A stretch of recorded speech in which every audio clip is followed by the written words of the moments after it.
Comment préserver mieux, préserver nos ressources en eau? C'est le thème de notre débat avec Lionel Léon. Bonjour. Bonjour. Bienvenue, vous êtes le directeur du salon Aquapolis et Innopolis Expo. Et Sébastien Fayot, bonjour. Bonjour. Bienvenue à vous aussi, responsable du service gestion du patrimoine, schéma directeur au syndicat des eaux d'Île-de-France. Aquapolis Expo qui se tient les 1er et 2 avril prochains à Paris. Salon de la gestion durable de la ressource en eau. On va poser le décor, combien de participants et puis surtout quels enjeux de ce salon? Alors, donc c'est un salon professionnel déjà qui s'adresse vraiment aux acteurs publics et privés essentiellement.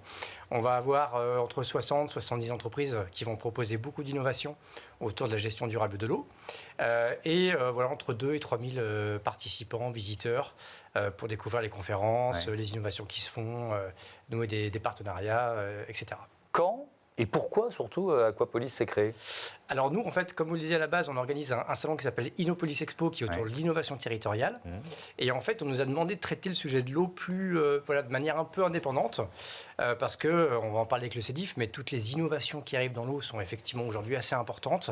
L'arrivée de l'IA, l'arrivée de tous les enjeux numériques aujourd'hui autour de la gestion de l'eau, des nouveaux matériaux qui sont aussi dans le cadre de l'aménagement du territoire, par exemple tout ce qui est inondation. Il y a plein de choses qui aujourd'hui qui évoluent. On ne va plus construire les routes de la même manière.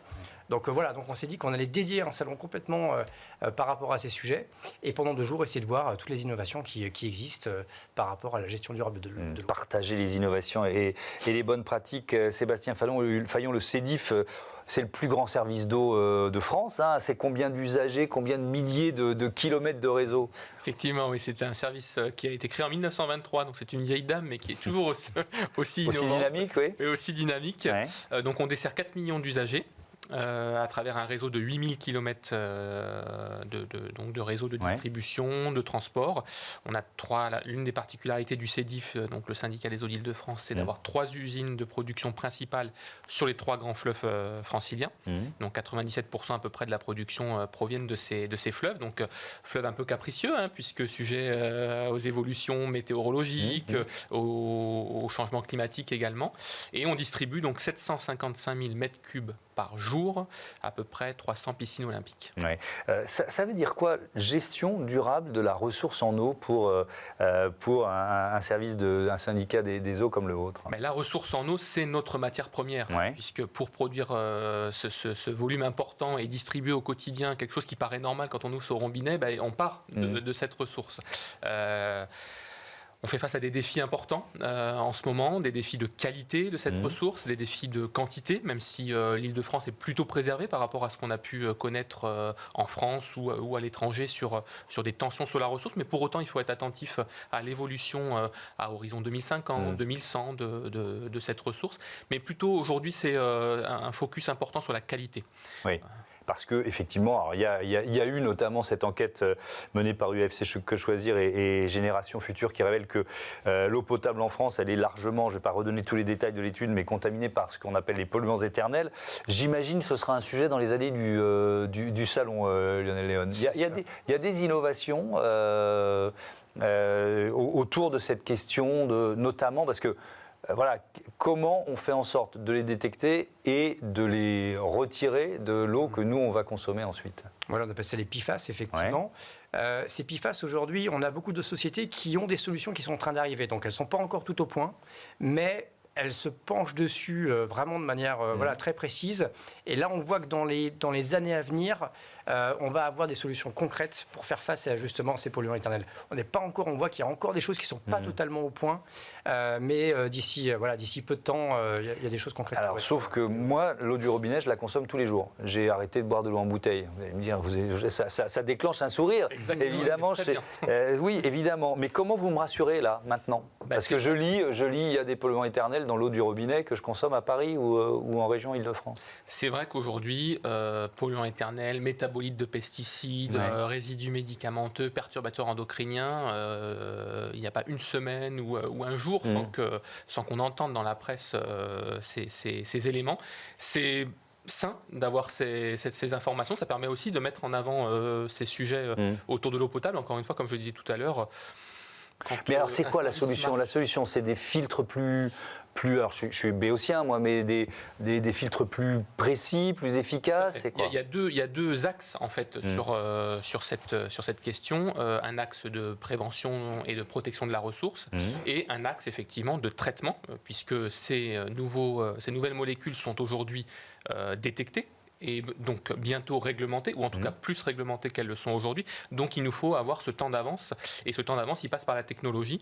Donc le choix du CEDIF, d'installer une filière membranaire haute performance dans ces usines, donc dans les 3 usines que j'ai citées en introduction, à horizon 2027 pour l'une de ces usines, et à horizon 2032 pour les 2 autres. Ah oui, donc c'est du moyen terme, parce que la technologie existe, c'est un investissement lourd, juste pour bien comprendre ce que ça représente. La technologie existe, elle est robuste puisqu'elle est testée, elle est utilisée dans d'autres cas d'usage, et effectivement c'est un investissement lourd puisque le CEDIF va porter son investissement à un peu plus d'1 milliard d'euros pour équiper ces usines. Vous parliez d'innovation au-delà de la question de la qualité, même si ça se rejoint. Qu'est-ce qu'on va découvrir par exemple, tiens, sur l'intelligence artificielle? Est-ce que l'intelligence artificielle peut apporter à une meilleure gestion de nos ressources en eau? Totalement. Et là, en plus, ça bouge vraiment depuis quelques temps. Alors, il y a beaucoup de choses qui arrivent aussi sur la détection de fuite, parce qu'effectivement, il y a des pertes qui sont énormes aujourd'hui autour de la gestion de l'eau. Donc, on a des sociétés qui sont présentes et qui, avec l'intelligence artificielle, vont pouvoir détecter plus finement les fuites, parce qu'en fait, avec des algorithmes qui sont créés, ils arrivent à découvrir plus facilement les anomalies.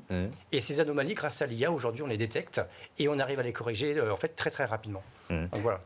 Est-ce que pendant longtemps en France, on s'est vu comme béni des dieux en matière de gestion de l'eau, et donc on ne s'est pas vraiment posé la question de la rareté de la ressource? Alors, par rapport à des voisins du sud de l'Europe, par exemple. C'est vrai ce sujet n'était pas mis de côté pour autant, mais ce n'était pas forcément une des priorités. Maintenant, ça l'est, on l'a vu à travers l'actualité. Pour autant, le CEDIF a un excellent taux de rendement. On est au-delà des 90% de rendement. Alors, ça ne veut pas dire qu'on va se reposer sur nos lauriers. Ça veut dire quoi, 90% de rendement? Ça veut dire que sur 100% de volume envoyé dans les réseaux, 10% aujourd'hui, ou un peu moins de 10%, n'arrivent pas au robinet du consommateur. D'accord, donc ça rejoint l'enjeu des fuites dont on parlait. Exactement, tout à fait. Voilà, donc là, on y travaille, puisque 90, c'est un bon taux par rapport au taux qu'on peut avoir sur d'autres territoires en France. Pour autant, il faut aller chercher des points supplémentaires, puisque cette ressource est rare et précieuse, on l'a dit tout à l'heure. Qu'est-ce que vous avez changé, ou qu'est-ce que vous allez changer pour aller encore au-delà des 90%? C'est de l'investissement sur le renouvellement des réseaux, mais pas que, c'est aussi de la surveillance. Donc l'IA, on en a parlé juste avant, cette IA va nous permettre, à travers un réseau de capteurs sur notre réseau, de détecter plus précocement des fuites, d'intervenir de manière plus rapide et plus précise sur la zone de la fuite, et donc toute fuite traitée, c'est des économies de volume d'eau non rejeté dans le milieu naturel, et donc de rendement qui augmente.